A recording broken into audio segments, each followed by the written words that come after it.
أكبر الله أكبر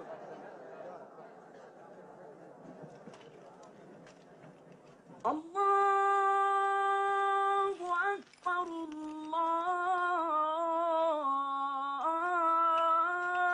الله أكبر أشهد أن لا إله إلا الله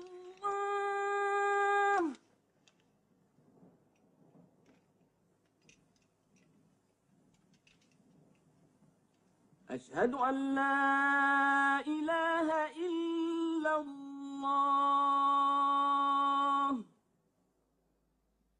Et il en fut ainsi.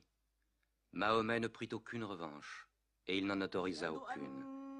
Il déclara la Mecque territoire sacré. Nul ne pourra y verser le sang, ni abattre un arbre, ni tuer quoi que ce soit de vivant à la Mecque. Bientôt, toute l'Arabie fut convertie. Non seulement à la nouvelle religion, mais aussi aux nouvelles lois, aux nouveaux usages établis par l'islam. Le prophète avait vécu le temps d'accomplir son œuvre. Mais un jour, il commença à ressentir les prémices de la mort. Il lui restait à accomplir le dernier acte de sa prophétie, mettre le sceau à la religion. Il rassembla son peuple, et pour la dernière fois, il lui adressa le message de soumission à Dieu et de l'humanité à l'homme. Ô peuple, écoute, car je ne sais si je pourrai y revenir l'an prochain. Tu partageras ta nourriture avec celui qui n'en a point. Tu le vêtiras comme tu es vêtu. Un jour, tu te présenteras devant ton Dieu et tu devras rendre compte des actes que tu auras commis.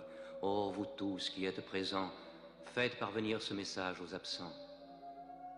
Vous descendez tous d'Adam, et le plus digne de vous auprès de Dieu est celui qui le craint le plus.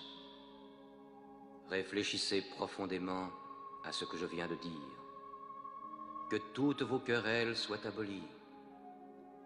Tous les musulmans sont frères.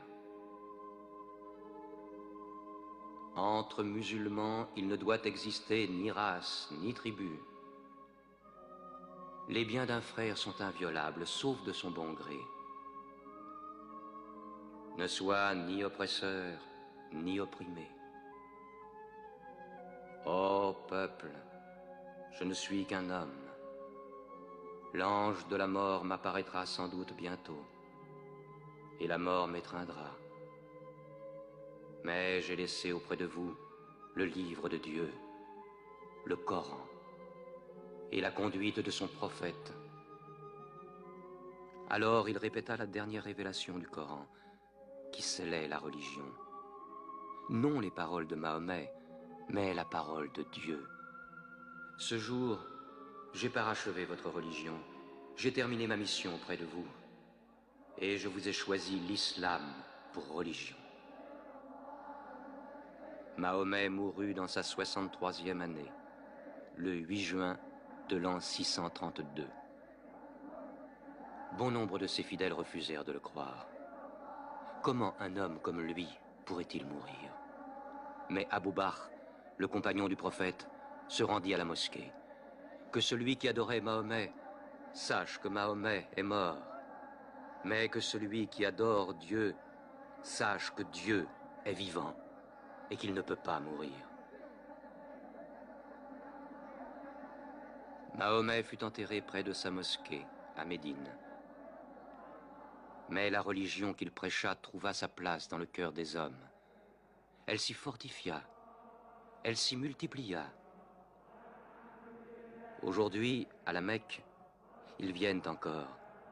Le peuple de l'islam paré de la blancheur du pèlerinage, tous égaux devant Dieu, tous unis en ce lieu de prière, l'âme de chacun se joignant à celle de son prochain dans une même communion, adorer un Dieu unique.